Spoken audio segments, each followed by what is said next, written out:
Did you know that someone once became a medieval trade expert while their girlfriend sat stranded with a flat tire? Meet Gary. His car got a flat tire, so he searched how to change a tire on Google. Simple, right? But then Gary saw something about tire manufacturing.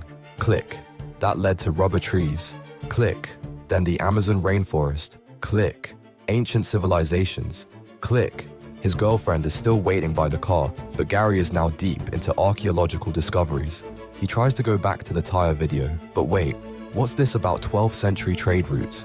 14 hours later, Gary knows everything about medieval commerce. He has 43 browser tabs open.